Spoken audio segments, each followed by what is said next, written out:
महाविकास आघाडीची पत्रकार परिषद झाली, मात्र शरद पवार गटाचे कोणतेही नेते उपस्थित नव्हते. काय नेमकं कारण होतं की कुठं नाराजी आहे किंवा काय? उद्धव ठाकरे साहेबांची शिवसेना व काँग्रेसचे सर्व नेते होते. त्या नेत्यांशी आमच्या पक्षाच्या नेत्यांनी आधीच चर्चा केली होती. काही कारणांमुळे जे प्रमुख नेते कोणालाही पाठवून चालणार नाही, पण प्रमुख नेते हे येऊ शकत नव्हते. त्यामुळे त्या नेत्यांना आधीपासून माहीत होतं की आमच्या पक्षातून जे प्रमुख नेते ते कालच्या बैठकीला येऊ शकणार नाही. पण या अधिवेशनामध्ये व येणाऱ्या सर्व अधिवेशनामध्ये लोकांच्या वतीने महाराष्ट्राच्या हिताचे प्रश्न मांडत असताना आम्ही महाविकास आघाडी म्हणूनच त्या ठिकाणी लढताना आपल्या सगळ्यांना बघायला मिळेल.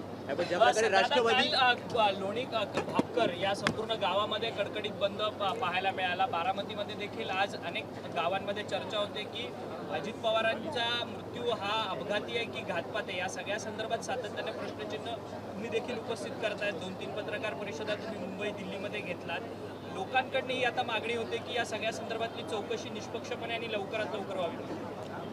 बारामतीकरांवर अजित काकांचं प्रेम होतं आणि बारामतीकरांचं सुद्धा अजित काकांवर प्रेम आधी होतं आणि आयुष्यभर त्या ठिकाणी तिथं राहील. बारामतीकरांची जशी इच्छा आहे तशी अख्ख्या महाराष्ट्रातल्या सामान्य नागरिकांची इच्छा आहे की अजितदादांच्या ॲक्सिडेंटबद्दल नाही तर घातपातबद्दल प्रॉपर एन्क्वायरी होणं महत्त्वाचं आहे आणि ती एन्क्वायरी करत असताना पारदर्शक पद्धतीने व्हावी अशी इच्छा संबंध महाराष्ट्राची तिथं आहे. त्यामुळे लोक स्वतःहून पुढाकार घेऊन दादांना न्याय मिळावा म्हणून त्या ठिकाणी तो लढा तिथं उभा करत आहेत. त्यामुळे त्या लोकांची जशी इच्छा आहे त्याच पद्धतीने पारदर्शक पद्धतीचा हा सगळा इन्व्हेस्टिगेशन होईल, तपास होईल अशी अपेक्षा आपण सर्वजण करूया. सर, तुमच्याप्रमाणेच अमोल मिटकरी यांनी देखील काही प्रश्न उपस्थित केले. त्यांचं म्हणणं आहे की अजित पवारांचा जो वैमानिक होता तो सुसाईड बॉम्बर होता का? कारण का ज्या पद्धतीने राजीव गांधींसाठी एक महिला सुसाईड बॉम्बर होती, तसा अजित पवारांचा वैमानिक देखील सुसाईड बॉम्बर होता का? अमोलजी मिटकरी असतील, तसंच ठोंबरेताई असतील व त्यांच्या पक्षातले अनेक लहान सहान कार्यकर्ते पदाधिकारी जे दादांवर प्रेम करत होते ते सातत्याने या विषयावर बोलत आहेत. याबद्दल मी सुद्धा डिटेलमध्ये प्रेझेंटेशन केलेलं आहे. त्याच्यामध्ये पायलटच्या बाबतीतला मुद्दा हा तसा महत्त्वाचा आहे. त्याच्यावर शंका का घेतली पाहिजे हे फार डिटेलमध्ये मी प्रेझेंटेशन तिथं केलेलं आहे. त्यामुळे ते जे बोलत आहेत आणि मी जे बोलत आहेत त्याच्यामध्ये काही प्रमाणात सेम काही गोष्टी आहेत.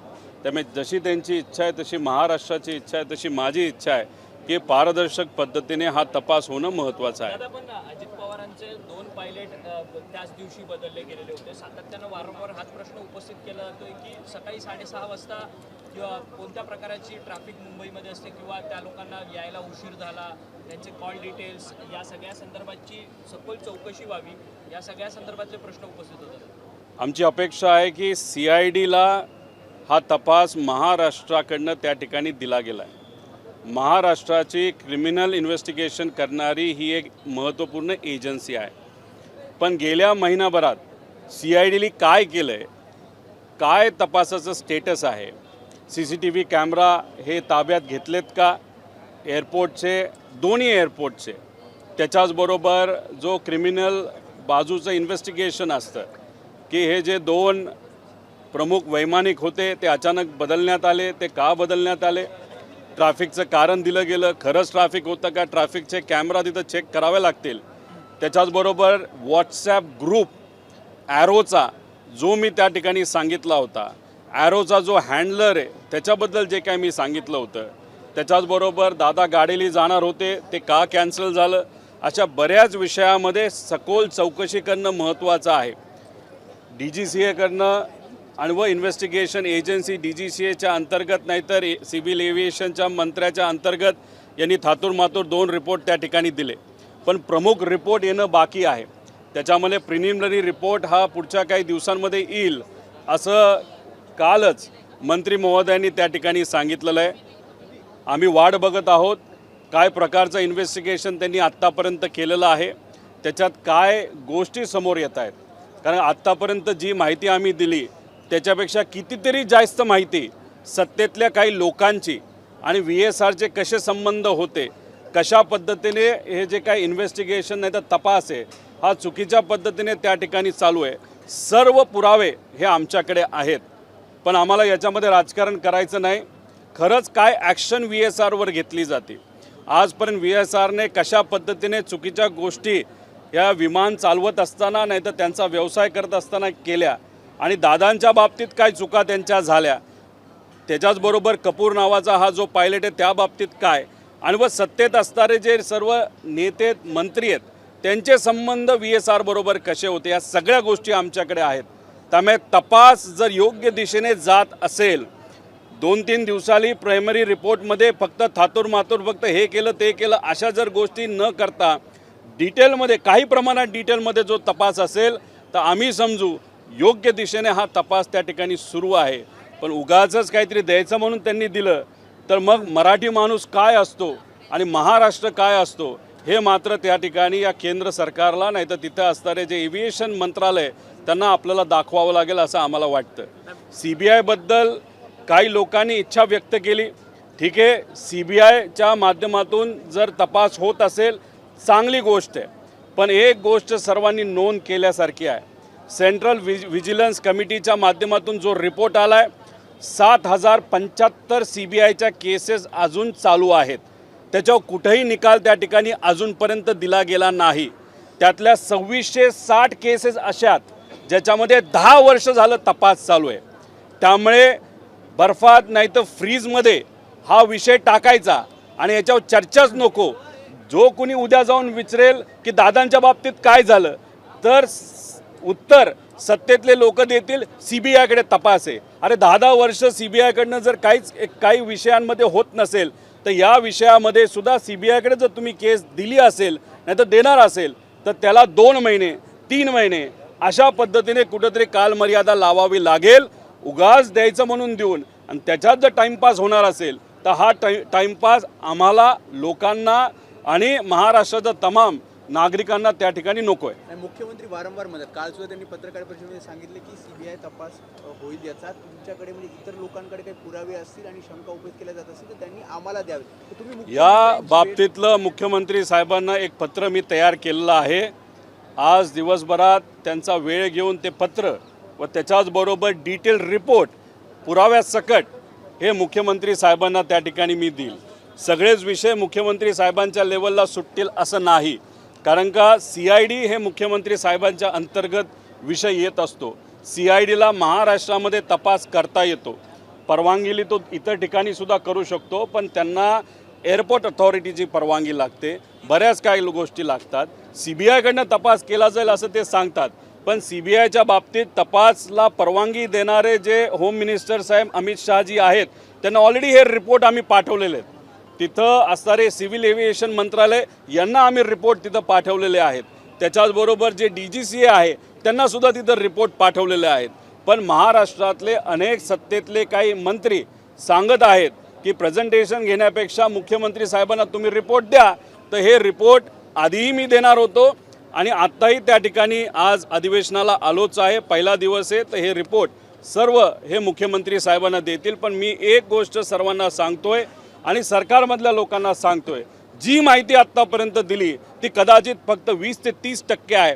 70% माहिती आम्ही मागे ठेवलेली आहे.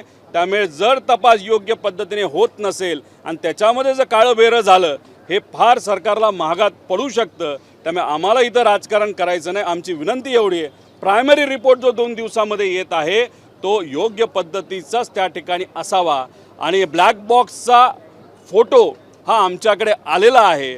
तो कसा आहे, किती जळला याचे डिटेलसुद्धा आमच्याकडे आलेले आहेत. पण आम्ही वाट बघतोय की केंद्रीय एव्हिएशन मंत्रालय या बाबतीत कसा तपास करते, काय करते. त्याच्याचबरोबर श्वेता सिंगबद्दलची पण बरीच माहिती, त्यांच्यावर कशा कंप्लेन केलेल्या आहेत, कशा पद्धतीने श्वेता सिंग या भ्रष्टाचार करत आलेले आहेत ह्याची माहितीसुद्धा तिथं आम्हाला कळलेली आहे. त्यामुळे या लोकांना बाजूला ठेवून इन्व्हेस्टिगेशन करणं हे जास्त महत्त्वाचं आहे, कारण का पारदर्शक इन्व्हेस्टिगेशनमुळेच कुठंतरी दादांना त्या ठिकाणी न्याय मिळू शकतो असं आमच्या सगळ्यांची भूमिका आहे. सर हिंदी बता दिए काल महाविकास आघाडीची जी बैठक झाली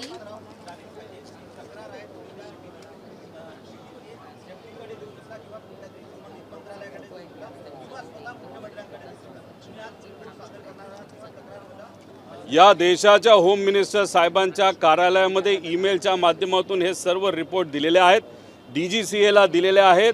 त्याच्याचबरोबर जे या देशातले एव्हिएशन मिनिस्टर आहेत आणि आमची इच्छा आहे की त्या एव्हिएशन मिनिस्टरला त्या पदावर ठेवणं हे योग्य नाही, कारण का त्यांच्याच नेत्याच्या काही आर्थिक संबंध हे तिथं त्या ठिकाणी दिसत आहेत. आणि मी अजून एक गोष्ट नोट करतो की काही प्रमाणात काही गोष्टी माझ्या कानावर आलेल्या आहेत की आम्ही त्यांच्या परिवारातल्या महिलांवर त्या ठिकाणी आरोप करतोय. कृपा करून नोंद करावी, त्यांच्या परिवारातल्या महिलांवर कुठेही त्या ठिकाणी आरोप नाहीत, ते कुठल्याही पद्धतीने राजकारणात नाहीत, त्यामुळे त्यांच्याकडे आम्ही कुठेही त्या ठिकाणी लक्ष देत नाही. आमचं फक्त एवढंच मत आहे की एक जी कंपनी आहे ती त्यांच्या नेत्यांच्या संलग्न असल्यामुळे तिथं त्यांच्याकडनं तपास पारदर्शक पद्धतीने होईल का असं प्रश्नचिन्ह असल्यामुळे आमची ही मागणी आहे की ते एव्हिएशन मिनिस्टर आहेत रामकृष्ण नायडू साहेब ते त्या पदावर राहू नये अशी इच्छा त्या ठिकाणी आम्ही व्यक्त केलेली आहे. काल महाविकास आघाडीची बैठक झाली, त्यामध्ये तुमच्या पक्षात समन्वय नव्हता म्हणून कोणी नेता येऊ शकला नाही की काय नेमकं? अरे हेच तुम्हाला सांगतोय की आम्ही त्यांना त्या ठिकाणी सांगितलं होतं आम्हाला येणं अवघड होतं आहे, कारण का तिथं आलं तर मोठेच नेते यावे लागतात. पण काल बरेच मोठे नेते वेगळ्या वेगळ्या ठिकाणी अडकलेले असल्यामुळे आणि माझ्यासारखा छोटा नेता नाहीतर कार्यकर्ता हा दिल्लीत अडकल्यामुळे त्या बैठकीला आम्हाला तिथं येता आलं नाही. पण याच्या पुढं आम्ही एकत्रित महाराष्ट्राच्या वतीने लढताना आपल्या सगळ्यांना बघायला मिळेल. शरद पवार पुन्हा राज्यसभेचे उमेदवार असतील का? आपल्या पक्षाची भूमिका काय आहे? कारण काँग्रेस म्हणते की राज्यसभेवर आमचा उमेदवार महाविकास या देशामध्ये सगळ्यात अनुभवी आणि कालच आपण सर्वांनी बघितलं आहे की राजकीय क्षेत्रामध्ये पवार साहेबांना 60 वर्षाचा अनुभव आणि 60 वर्ष या राजकारणामध्ये आलेले कालच त्या ठिकाणी तो दिवस तिथं होता. त्यामुळे या देशामध्ये एवढा राजकीय अनुभव असणारा अजून दुसरा कुठलाही नेता नाही. त्यामुळे पवारसाहेबांच्या अनुभवाचा फायदा हा राज्याला आणि त्याच्याचबरोबर देशाला 100% त्या ठिकाणी होऊ शकतो. त्याच्याचबरोबर अजितदादांची सुद्धा इच्छा होती की पवारसाहेब हे राज्यसभेमध्ये अजून एकदा त्या ठिकाणी गेले पाहिजे. आमच्या पक्षातली सुद्धा इच्छा आहे, पण पवारसाहेबांना अजून या बाबतीत आम्ही विचारलं नाही. त्याच्याचबरोबर राऊत साहेबांनी इच्छा व्यक्त केली की पवारसाहेब जर इच्छा दाखवत असतील राज्यसभेत जायची तर आम्ही तिथं पाठिंबा देऊ. त्यामुळे या बाबतीत महाविकास आघाडीमध्ये पवारसाहेबांच्या बाबतीतली कुठं चर्चा झाली आहे असं मला तरी वाटत नाही. पण जेव्हा चर्चा होईल तेव्हा सर्व लोक पाठिंबा देतील असं विश्वास त्या ठिकाणी आम्हाला वाटतो. पक्ष आग्रही असेल पक्ष आधी पवारसाहेबांशी त्या ठिकाणी बोललं जाईल. पवारसाहेबांची तब्येत ही थोडीशी नरम असल्यामुळे पण आता ती चांगली आहे, त्यामुळे त्यांच्याशी डायरेक्ट कोणी तिथं संवाद या बाबतीतला केला नसावा. पण पुढच्या 2 दिवसामध्ये पवारसाहेब जेव्हा मुंबईत येतील तेव्हा आमच्या पक्षातले काही नेते सुप्रियाताई हे त्यांच्याशी बोलून मग इतर पक्षाचे महाविकास आघाडीतले जे पक्ष आहेत त्या नेत्यांना त्या ठिकाणी आम्ही बोलू शकतो, बोललं जाईल. आणि त्यांच्या पाठिंब्याने पवारसाहेबांना जर इच्छा असेल तर ते नक्कीच राज्यसभेवर जातील. पण ही संवाद होत असताना अजितदादा पक्षाबरोबर आमचा संवाद होईल असं आम्हाला वाटत नाही, कारण दादांची ती इच्छा होती. पण आता या पक्षाची इच्छा आहे का हे त्या पक्षाच्या प्रमुखांनाच त्या ठिकाणी माहिती. तुमच्यासाठी सुरक्षेची मागणी सातत्याने केली जाते. एक तर रोहित पवारला कुठली भीती नाही, रोहित पवार कोणाला घाबरत नाही, हे आजपर्यंत तुम्ही त्या ठिकाणी बघितलेलं आहे. काळजी कोण करते तर माझ्या परिवारातले जे सगळे लोक आहेत, ज्याच्यामध्ये माझी पत्नी असतील, मुलं असतील, आई वडील असतील, सासरे असतील आणि माझा जे काही कार्यकर्ते आणि माझे मतदारसंघातले लोक आणि सामान्य लोक यांना कुठेतरी त्या ठिकाणी काळजी वाटते. कारण हे जे काही तपास ज्या पद्धतीने अजितदादांच्या बाबतीत चालला आहे तो योग्य पद्धतीने नाही चालला, आणि तो योग्य पद्धतीने नाही चालल्यामुळे आणि जे काही विषय ब्लॅक बॉक्सपासून इतर विषय आल्यामुळे लोकांना जी माझी शंका आहे तीच लोकांना त्या ठिकाणी शंका वाटते. आणि सगळ्यांचं मत आहे एवढे मोठे मोठे लोक या विषयामध्ये जर असतील तर मग उद्या जाऊन माझ्या सेफ्टीबद्दल सुद्धा विषय निर्माण होऊ शकतो. द्यायची नाही द्यायची हा सरकारचा त्या ठिकाणी विषय, पण शेवटी मराठी माणूस म्हणून अजित काकांसाठी आणि काय खरं घडलं हे कुठंतरी आम्हाला कळलं पाहिजे, महाराष्ट्राला कळलं पाहिजे, या हेतूतून त्या ठिकाणी आम्ही लढत राहणार. हरियाणामध्ये छत्रपती शिवाजी महाराज यांचा अपमान झालाय. हरियाणामध्ये छत्रपती शिवाजी महाराजांचा अपमान झालाय.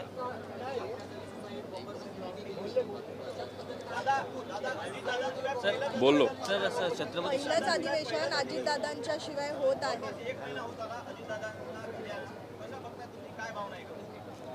ते दुःखद भावना आहे. एक तर समजतच नाही की आता अधिवेशनामध्ये कसं बोलायचं, काय बोलायचं. का तुम्हालाही माहिती आहे, कधी कधी मीडियाशी बोलत असताना मागून दादा जेव्हा जायचे तेव्हा मिश्किलपणे ते टोमणेसुद्धा त्या ठिकाणी मला मारायचे. जेव्हा दादा आत येत असायचे तेव्हा घोळका आमदारांचा त्यांच्याबरोबर असायचा. एका रुबाबात ते इथं येत असायचे, चांगले कपडे. या अधिवेशनामध्ये येणारा पहिला माणूस, पहिला नेता कोण असायचा रोज, तर ते अजितदादा असायचे. आणि सगळ्यात शेवट जाणारा नेता कोण असायचं, ते अजित काका त्या ठिकाणी असायचे. असं एक व्यक्तिमत्व आज आपल्यात नाही. जेव्हा केव्हा त्यांनी अधिवेशनामध्ये मुद्दे मांडलेत, नाही तर एखादा निर्णय मंत्री म्हणून घेतलेला आहे, तो निर्णय घेत असताना महाराष्ट्राला केंद्रबिंदू ठेवलेला आहे. आणि शिस्त ही अधिवेशनात कशी असावी, कशा पद्धतीने विषय आणि मुद्दे मांडले असावेत, बोलत असताना कोण कसं बोलतंय, भाषणामध्ये मध्येच कोणी ते काहीतरी बोलतंय का, या सर्व गोष्टींवर तिथं लक्ष असायचं.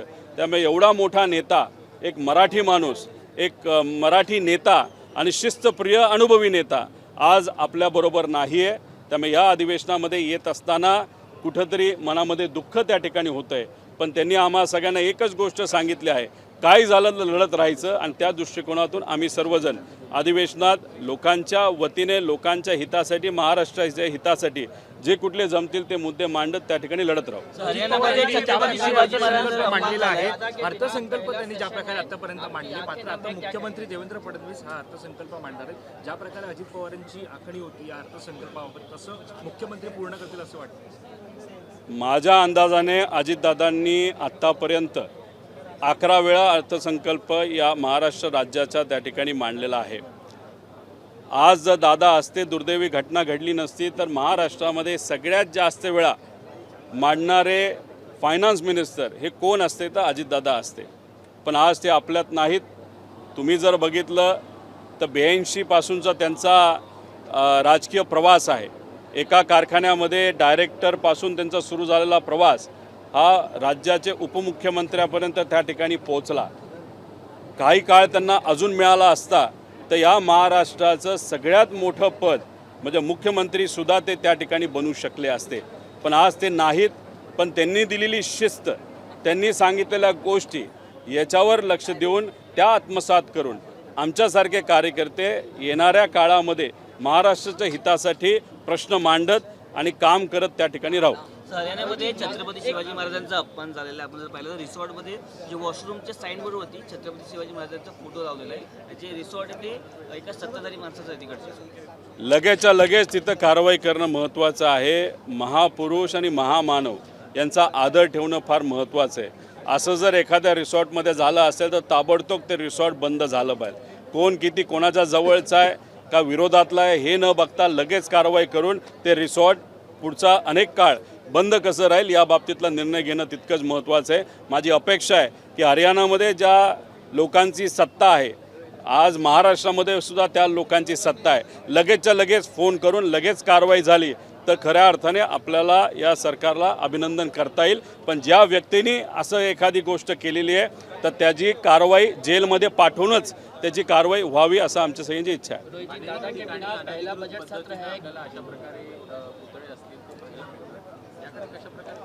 त्या बाबतीत नोंद घ्यावी. महाराष्ट्रामध्ये जिथं कुठं महामानवांचे पुतळे, ठीक आहे, पण पुतळे बसवत असताना लोकांची भावनासुद्धा तितकीच महत्त्वाची आहे.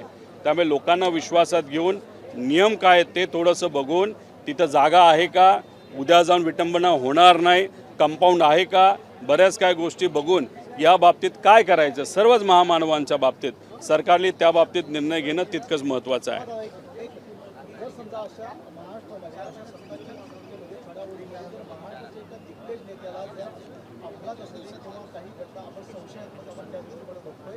तर असं जर घडत असेल या महाराष्ट्रामध्ये, पुरोगामी महाराष्ट्रामध्ये, तर तुम्ही कसं बघता घडत असेल तर का घडत नसेल हे माहीत नाही, पण एक गोष्ट तुम्हाला सांगतो, महाराष्ट्राचा मराठी माणूस अजितदादांच्या बाबतीत काय झालं आहे हे खऱ्या गोष्टी पुढं आल्याशिवाय शांत बसणार नाही.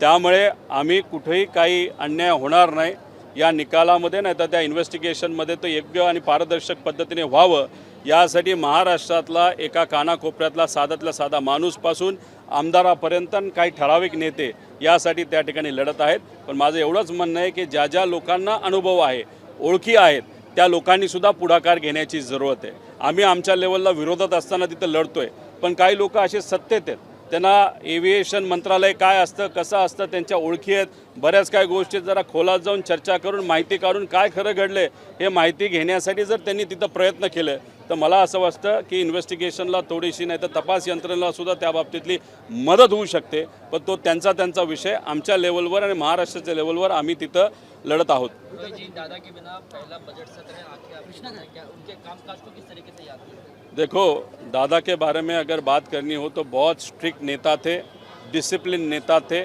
महाराष्ट्र के बजट का उन्होंने 11 बार उन्होंने वहाँ पे वो प्रस्तुत किया था. आज अगर वो हमारे बीच होते तो 12 बार, और महाराष्ट्र में सबसे ज़्यादा किस व्यक्ति ने ये बजट प्रस्तुत किया था वो वहाँ पे होते, पर आज वो नहीं है.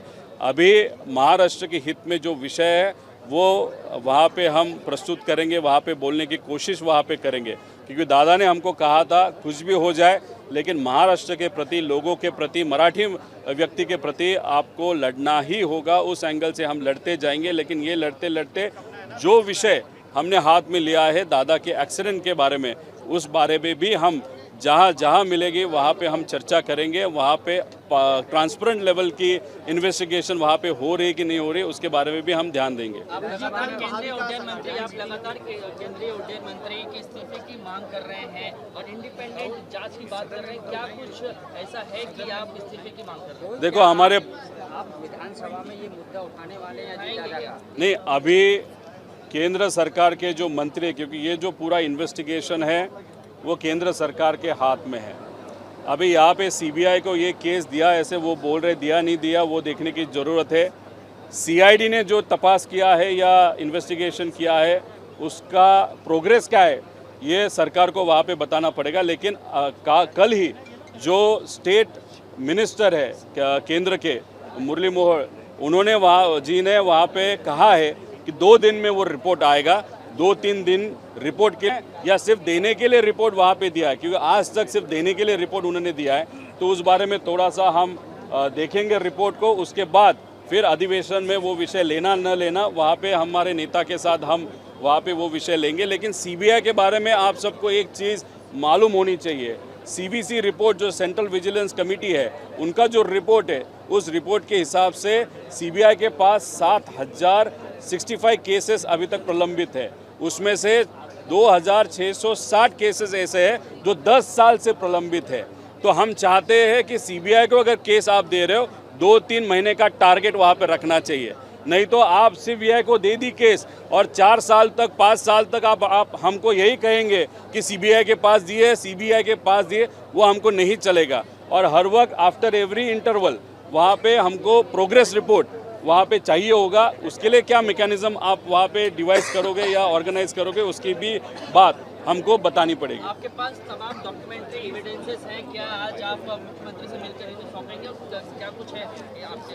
देखो, ये डॉक्यूमेंट्री एविडेंस आज तक हमने जो प्रेजेंट किए थे वो हमने होम मिनिस्टर देश के अमित जी शाह, उनको ईमेल के माध्यम से उनको दिया है.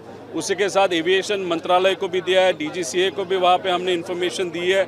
उसी के साथ आज यहाँ पे मुख्यमंत्री साहब को जब मैं मिलूँगा तब उनको ये रिपोर्ट वहाँ पे दूंगा. लेकिन ये रिपोर्ट देते वक्त एक चीज़ और है, हमारे लेवल की जो भी इन्फॉर्मेशन निकालने की कोशिश है वो अभी चालू है. हमारे पास बहुत सारा इन्फॉर्मेशन अभी आ रहा है और आ भी गया. इसीलिए कल परसों जो रिपोर्ट आने वाला है उस रिपोर्ट में कोई भी हद तक वहाँ पे मैनिपुलेशन नहीं चाहिए. वहाँ पे ट्रांसपेरेंसी हम सबको चाहिए. और डिटेल एक प्रिलिमिनरी रिपोर्ट अगर आएगा और उस रिपोर्ट को देखने के बाद हाँ वीएसआर पे एक्शन लिया गया है, श्वेता सिंह जो भी है उस पर ऊपर एक्शन लिया गया, क्योंकि श्वेता सिंह के बारे में भी बहुत सारे रिपोर्ट्स, उनके बारे में कंप्लेंट्स और कुछ कोर्ट केसेस हमारे पास आई है. तो इसलिए प्रिलिमिनरी रिपोर्ट में बहुत डिटेल रिपोर्ट होने की ज़रूरत है। अगर वो रिपोर्ट सिर्फ देने के लिए दिया होगा तो उसके बाद फिर हम और एक प्रेस कॉन्फ्रेंस के माध्यम से लोगों के सामने जो बड़े लोग इस वीएसआर के साथ जुड़े हैं उनके बारे में पर्दाफाश वहाँ पे करेंगे। अगर वो नहीं वो चाहते तो जल्दी से जल्दी पारदर्शक लेवल पे, ट्रांसपेरेंट लेवल पे ये प्रिलिमिनरी रिपोर्ट हमको चाहिए और वीएसआर पे इमीडिएटली एक्शन लेने की जरूरत है। सर दो सवाल है। कल महाविकास आघाड़ी की बैठक हुई, इसमें आपकी पार्टी का नेता कोई नहीं आया। दूसरी चीज, शरद पवार के राज्यसभा जाने को लेकर कई तरह की चर्चाएं जो है चल रही है। इस दोनों मुद्दे पर आपकी पार्टी का देखो, कल जो मीटिंग था उस मीटिंग के पहले हमारे जो नेता थे उन नेताओं ने उद्धव ठाकरे साहब की जो शिवसेना है उसी के साथ, कांग्रेस के साथ बातचीत की थी और एक नेता जो उपस्थित होने वाले थे वो बहुत लेट यहाँ पे पहुँचे, इसलिए वहाँ पे कोई भी कोऑर्डिनेशन का इशू नहीं है। ये जो बजट का अधिवेशन है उसमें हम साथ में मिलके महाराष्ट्र के हित में वहाँ पे लड़ेंगे, इसलिए सिर्फ एक मीटिंग के लिए कोई नहीं आया, इसलिए कुछ और लेवल तक ये चर्चा लेके जाना कुछ उसमें नहीं है। आगे हम साथ में लड़ते हुए आप सबको देखेंगे। दूसरी बात, इस देश में सबसे अनुभवी नेता अगर कौन रहेगा राजनीति में तो वो है पवार साहब। अलग अलग डिपार्टमेंट उन्होंने वहाँ पे हैंडल की है। राज्यसभा की उनकी जो टर्म है अभी वो ख़त्म होने आ रही है, उन्होंने अभी तक इच्छा व्यक्त नहीं की, लेकिन अजीत दादा के साथ जब हम चर्चा कर रहे थे, अब अजीत दादा की इच्छा थी कि साहब जैसा एक अनुभवी नेता वापस राज्यसभा में जाना चाहिए। हमारे एमएलए और हमारे नेता की भी वो इच्छा है। उसी के साथ जो उद्धव ठाकरे साहब का पक्ष है, उनके राउत साहब, संजय राउत जी ने भी वहाँ पे इच्छा व्यक्त की थी। अभी तक साहब के साथ बात नहीं हुआ, उनकी तबीयत थोड़ी सी खराब है, लेकिन अभी वो इम्प्रूव हो गए। उनके साथ बात करने के बाद 2-3 दिन में साहब के राज्यसभा के बारे में और डिटेल में हमारे नेता आप सबको बात करेंगे। रोहित जी, इंटरनेशनल लॉ के मुताबिक जब भी कोई प्लेन क्रैश होता है 1 महीने के अंदर अंदर प्रीमियम रिपोर्ट पब्लिक डोमेन पर डाली जाती है। दादाजी का जो देहांत हुआ था 28 जनवरी यानी कि 28 फरवरी तक प्रीमियम रिपोर्ट आएगी, उसके बाद डिटेल रिपोर्ट आने में बहुत टाइम लगता है। जो ये प्रीमियम रिपोर्ट आएगी, अगर जो भी उसमें तथ्य होते हैं, क्या उसके लिए आप तैयार है? जैसा मुरली मनोहर जी कहे कि हम प्रीमियम रिपोर्ट 1-2 दिन में करेंगे, तो इंटरनेशनल लॉ कहता है कि आप पब्लिक डोमेन में डाल देंगे 1 महीने के अंदर अंदर। उस रिपोर्ट के बारे में क्या कहना चाहते हैं? यूएस में एक जो एक्सीडेंट हुआ था उसका प्राइमरी रिपोर्ट 2 दिन में आया था। ठीक है, आप बोल रहे हो तो 1 महीना हम रुकेंगे तो हम रुकेंगे, लेकिन अगर आपने डीजीसीए का एक स्टेटमेंट अगर देखा होगा, एक कमेटी उन्होंने फॉर्म की है, उस कमेटी के अंतर्गत उन्होंने कहा था 15 फरवरी तक हम रिपोर्ट देंगे। आज अगर आप देखो 23 फरवरी, 15 फरवरी होके 7 दिन 8 दिन हो गए, तब भी उनका रिपोर्ट अभी तक नहीं आया। ठीक है, वो कह रहे 2 दिन में वो रिपोर्ट आएगा, हम उसके लिए वेट करेंगे, लेकिन रिपोर्ट देते वक्त सिर्फ ये हुआ था वो हुआ था, जो हम बोल रहे हैं वही अगर वो बोलेंगे कि बेसिक इन्फॉर्मेशन वो हमको नहीं चाहिए। हमने बहुत सारी इन्फॉर्मेशन उनको दी है, उसी के साथ वीएसआर के खिलाफ बहुत सारे प्रूफ हमने वहाँ पे दिए हैं। उसी के साथ 27 को क्या हुआ था, फिर 28 को क्या हुआ था, ब्लैक बॉक्स के बारे में बहुत सारी चीज़ें हमने बताई थी। कौन सी कंपनी है, उस लेयर जेट को कैसे आपने परमिट किया था, श्वेता सिंह के बारे में हमने इन्फॉर्मेशन दी है। इसीलिए हम not being in power, without कोई सिस्टम या कोई भी ये जो अधिकारी, उनके अधिकारी न होते हुए भी अगर हम इतना 10-15 दिन में निकाल सकते हैं, तो गवर्नमेंट के माध्यम से डिटेल में रिपोर्ट बहुत जल्द और बहुत डिटेल आने की ज़रूरत है। अगर उन्होंने वो 2-3 दिन में नहीं दिया तो हमारे पास बहुत सारी इन्फॉर्मेशन है। हम कंक्लूड करेंगे कि इस वीएसआर में बहुत सारे सत्ता में लोग इन्वॉल्व है और उसके कारण, वो प्रेशर होने के कारण दादा का जो इन्वेस्टिगेशन है जानबूझ के डिले किया जा रहा है, जानबूझ के उसमें डिस्पेरेंसीज वहाँ पे रखी जा रही है। इसलिए जो 2 दिन में रिपोर्ट आएगा वो देखने के बाद फिर हमारे पास और जो बड़े बड़े नेता, बड़े बड़े लोग, बड़े बड़े बिजनेसमैन वीएसआर के साथ कैसे मिले है वो हम वहाँ पे लोगों के सामने लाएंगे। अगर वो नहीं चाहते ये बड़े लोग, तो ये प्रिलिमिनरी रिपोर्ट अच्छे तरीके से डिटेल में लोगों को सेटिस्फाई हो, इस लेवल तक का वो रिपोर्ट होना चाहिए, ऐसे हम सबकी मांग है। Sir last question, Supriya Sule जी ने अपने ट्वीट में कहा था कि आप इतने सारे एक्सपोज कर रहे हैं वीएसआर को लेकर, जेट को लेकर, आपकी सिक्योरिटी बढ़ा देनी चाहिए। क्या आपको लगता है कि आपकी जान को भी खतरा है, आपके ऊपर भी कुछ अटैक हो सकता है, सिक्योरिटी बढ़ानी चाहिए? देखो, मेरे बारे में अगर बात करो तो मैं किसी से नहीं डरता, लेकिन मेरे फैमिली मेम्बर्स हो, कार्यकर्ता हो, नागरिक हो महाराष्ट्र के, उन सब का कहना है कि अगर वीएसआर में और इन्वेस्टिगेशन जिस तरीके से हो रही है, वहाँ पे डिले हो रहा है, तो बहुत बड़े बड़े लोग इस चीज़ से जुड़े होंगे। अगर रोहित पवार उनके खिलाफ बोल रहा है तो फिर आगे जाके रोहित पवार को दिक्कत ना हो, उन पे ऊपर कुछ ना गलत हो, इस भावना से लोगों की वो मांग है। फैमिली मेंबर से मतलब सुप्रिया ताई से भी वो मांग हो रही है। सिक्योरिटी देना नहीं देना वो सरकार का विषय है, लेकिन एक चीज़ यहाँ पे मैं बताना चाहता हूँ कि मैं यहाँ पे लड़ते रहूँगा जब तक अजीत दादा को न्याय वहाँ पे न मिले तब तक।